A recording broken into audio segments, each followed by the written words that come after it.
Bismillahirrahmanirrahim. Assalamualaikum warahmatullahi wabarakatuh. Waalaikumsalam warahmatullahi wabarakatuh. Sebelum kita memulai pertemuan pada pagi hari ini, Ibu meminta ketua kelas untuk memimpin doa sebelum pembelajaran dimulai. Kepada ketua kelas silahkan memimpin doa. Doa dimulai. Selesai. Baik, terima kasih. Semoga kita diberikan kelancaran dalam mempelajari materi pada pertemuan kali ini. Nah, anak-anak, sebelum kita memulai pembelajaran, alangkah lebih baik Ibu akan mengecek siapa saja yang tidak hadir pada pertemuan kali ini. Baik, Ibu akan mempresensi ya. Ya. Anilatul, Nadiro. Mila, Nadiro.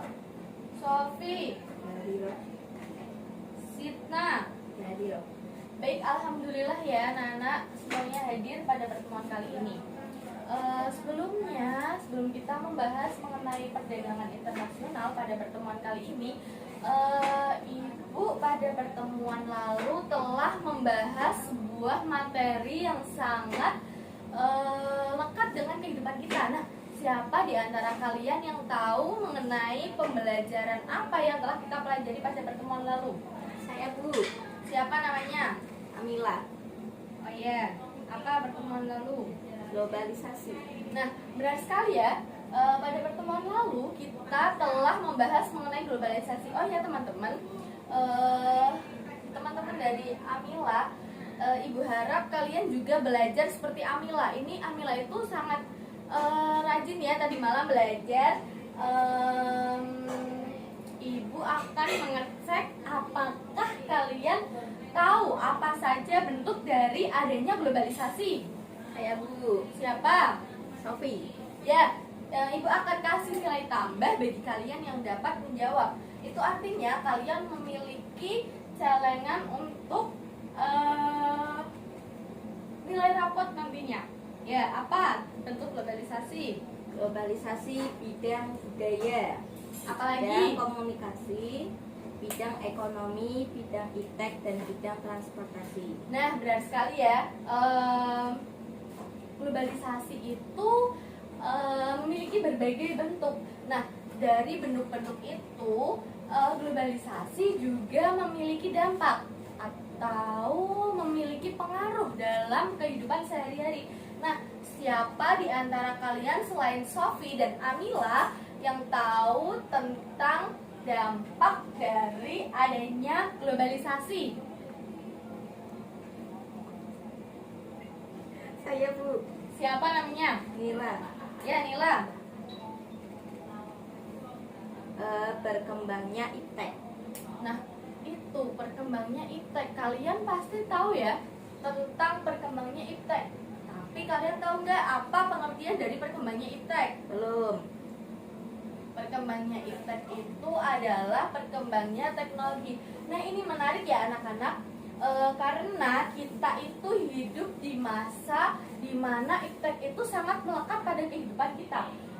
Iptek itu memberikan pengaruh yang begitu besar bagi kehidupan kita ya, dimana kehidupan itu dapat terefisiensi atau diberikan kemudahan dengan adanya iptek itu. Salah satunya adanya perdagangan internasional.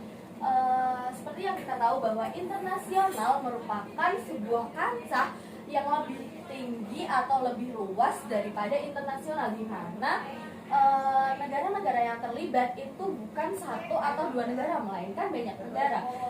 Mengapa internasional itu bisa terjadi? Karena adanya perkembangan iptek itu. Nah, mengapa perdagangan internasional itu terjadi? Karena adanya faktor pendorong. Nah, semua itu akan kita pelajari pada pertemuan kali ini. Pertama, kita akan mempelajari mengenai pengertian dari perdagangan internasional. Perdagangan internasional merupakan suatu proses pertukaran barang atau jasa di dua negara atau lebih dengan tujuan untuk mendapatkan keuntungan atau laba. Jadi dapat kita simpulkan bahwa perdagangan internasional itu dapat terjadi karena adanya tujuan tujuan itu telah disepakati antara negara satu dengan negara lain, yaitu salah satunya untuk mendapatkan keuntungan dan laba. Selain dari manfaat-manfaat yang nanti kita juga akan bahas ya anak-anak. Cuman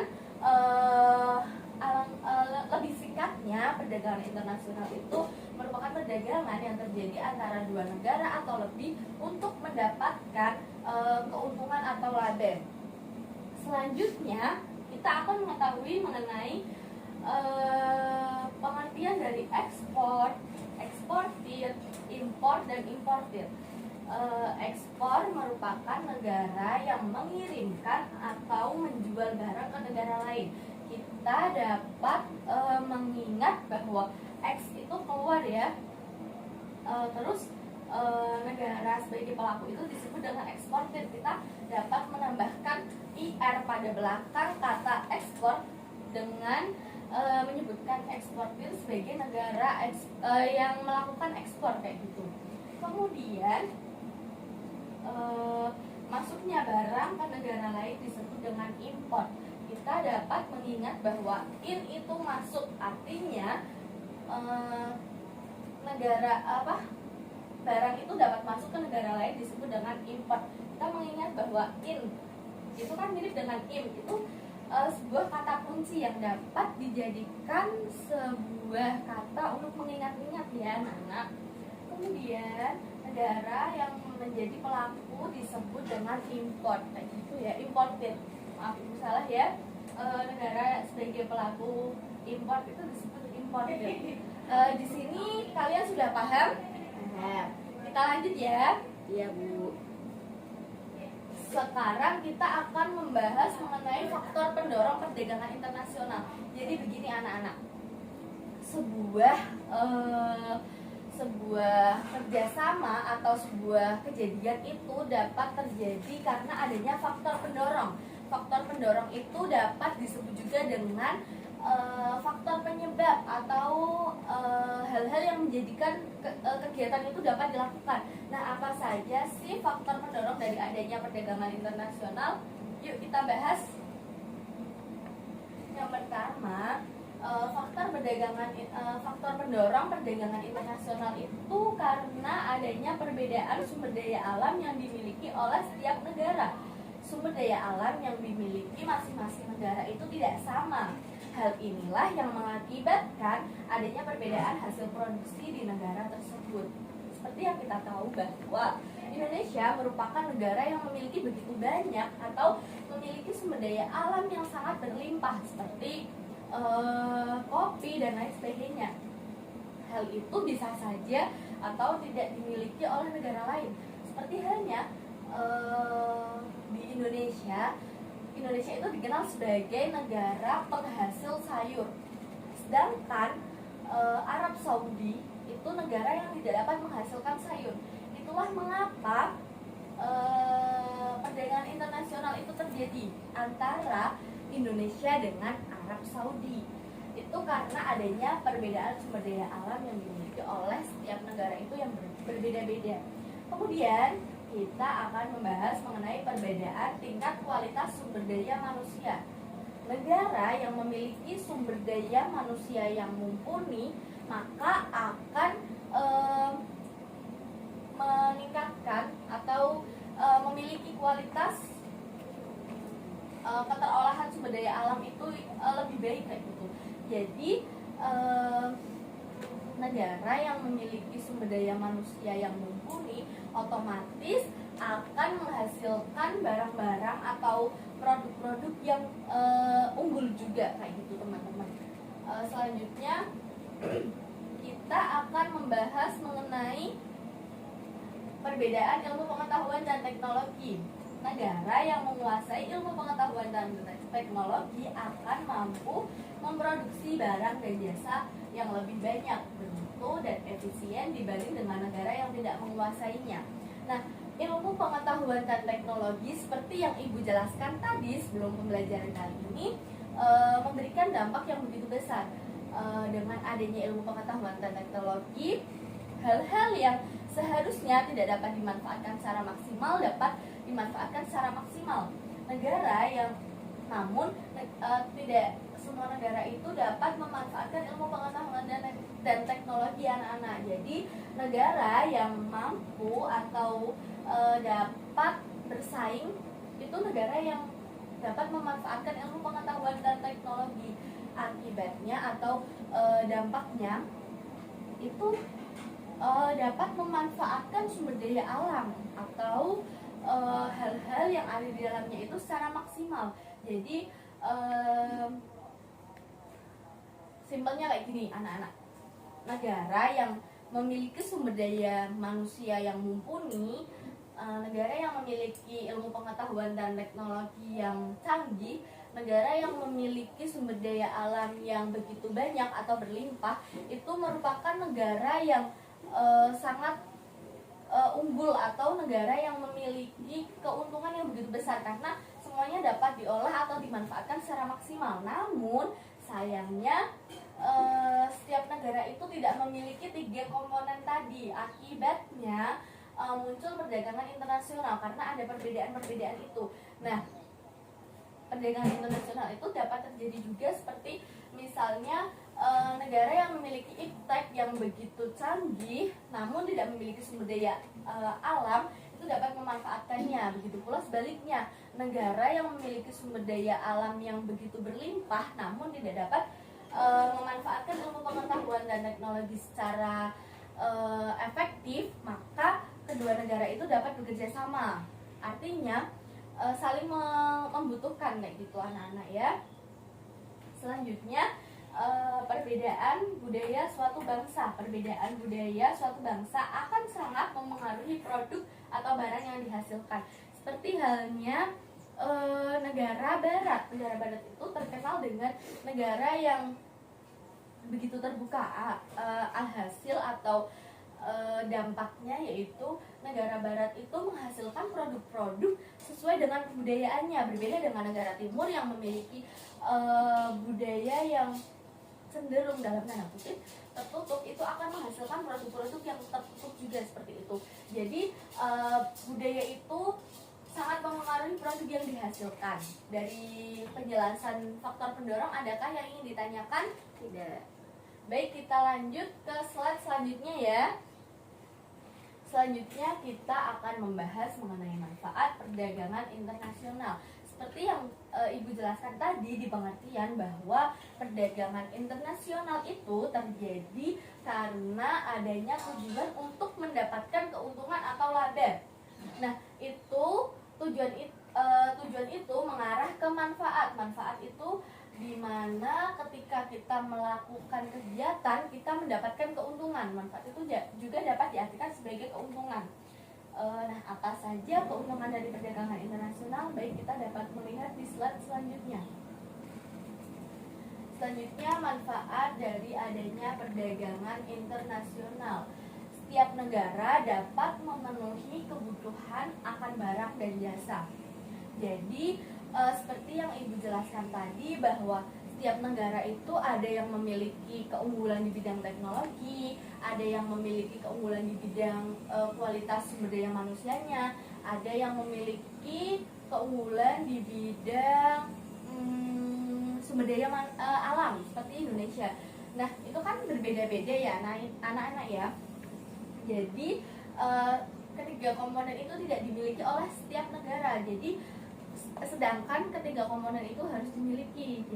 Jadi itu memunculkan adanya perdagangan internasional karena dengan adanya 3 hal tersebut yang mendesak kita untuk memenuhi kebutuhan, perdagangan internasional itu dapat menjawab kebutuhan itu, atau perdagangan internasional itu dapat menjadikan sumber daya alam yang tidak terolah menjadi terolah, sumber daya manusia yang mumpuni namun tidak memiliki kemampuan teknologi menjadi saling terolah kayak gitulah ya. Jadi dengan adanya perdagangan internasional maka kebutuhan akan barang dan jasa suatu negara dapat terpenuhi kayak gitu. Selanjutnya setiap negara dapat menciptakan spesialisasi produk, yaitu membuat barang produksi yang khusus dan memiliki ciri khas yang tidak dapat dihasilkan oleh negara lain. Nih, seperti misalnya ya, Indonesia itu dikenal dengan negara maritim, di mana negara maritim merupakan suatu negara yang memiliki maritim itu laut. Akibatnya pastilah Indonesia itu memiliki produksi atau memiliki tingkat produktivitas akan hasil-hasil laut itu begitu berlimpah. Nah, itulah yang disebut dengan menciptakan spesialisasi produk yang membuat barang itu menjadi ciri khas. Nah, Indonesia itu dikenal dengan negara maritim yang menghasilkan ikan-ikan sebagai komoditas utama dalam perdagangan, seperti itu. Kemudian penduduk di negara yang memiliki perdagangan, yang melakukan perdagangan dapat mendapatkan barang dan jasa dengan harga yang lebih murah. Jadi ini seperti ini anak-anak. Suatu negara yang tidak dapat menghasilkan produksi tertentu, maka akibatnya suatu barang itu akan memiliki nilai jual yang tinggi. Suatu barang yang menjadi barang yang langka itu pastilah akan memiliki harga yang lebih tinggi. Contohnya barang-barang unik atau barang-barang antik pasti kan memiliki nilai jual yang lebih tinggi kan. Nah, itu sama dengan barang yang tidak dapat dihasilkan oleh suatu negara, pasti harganya itu lebih mahal. Nah, dengan adanya perdagangan internasional ini, maka suatu negara itu dapat memenuhi kebutuhannya dengan harga yang murah. Karena seperti ini, suatu negara yang dapat menghasilkan suatu barang dengan mudah itu pasti akan memberikan nilai jual atau mematok harga lah ya istilahnya, mematok harga itu dengan harga yang lebih murah. Nah, akibatnya suatu negara itu dapat memenuhi kebutuhannya dengan harga yang lebih murah juga. Sudah paham? Nah, lanjut ya.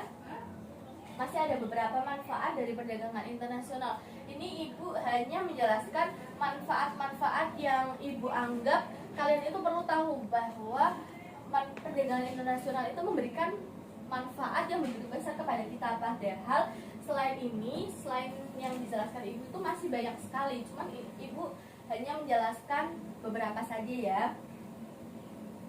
Selanjutnya, perdagangan internasional itu memberikan manfaat, kegiatan produksi dapat meningkat sehingga perusahaan bertambah maju dan membuka kesempatan kerja. Jadi suatu negara yang menghasilkan produk yang begitu banyak dan produk itu sukses, istilahnya dapat dimanfaatkan oleh orang banyak, maka suatu negara itu pasti akan bertambah maju. Ketika suatu perusahaan itu maju, pasti perusahaan itu akan berkembang, di mana ketika suatu negara itu berkembang pasti akan membuka kesempatan kerja yang baru atau membuka kesempatan kerja bagi orang-orang di luar perusahaan itu. Karena perusahaan yang maju itu pasti akan mengembangkan dan membutuhkan tenaga kerja yang baru ya. Ini akibatnya akan terjadi pertumbuhan ekonomi dan menyerap banyak tenaga kerja sehingga mengurangi pengangguran. Seperti di Indonesia, bahwa Indonesia dikenal sebagai negara penghasil tekstil. Selain sebagai komoditas produksi ikan atau laut, itu juga sebagai penghasil tekstil, di mana tekstil itu menjadi komoditas utama, salah satu komoditas utama di Indonesia. Akibatnya menjadi ciri khas ya, menjadi ciri khas, perusahaannya maju, terjadi pertumbuhan ekonomi dan menyerap banyak tenaga kerja sehingga dapat mengurangi nilai pengangguran yang ada di Indonesia. Jadi perdagangan internasional itu sedikit banyak memberikan manfaat bagi pengangguran, karena pengangguran itu dapat mendapatkan pekerjaan dari adanya perdagangan internasional. Selanjutnya yaitu mendorong kemajuan ilmu pengetahuan dan teknologi karena masing-masing negara ingin meningkatkan kualitas dan kuantitas barang. Jadi pada beberapa tahun lalu kita mengenal bahwa Jepang dan Cina itu sebagai negara yang memiliki ilmu pengetahuan dan teknologi yang begitu canggih dibandingkan negara-negara yang lain ya. Namun sekarang Indonesia tidak kalah maju dan negara-negara lain juga menginginkan adanya istilahnya perkembangan atau update ilmu pengetahuan dan teknologi.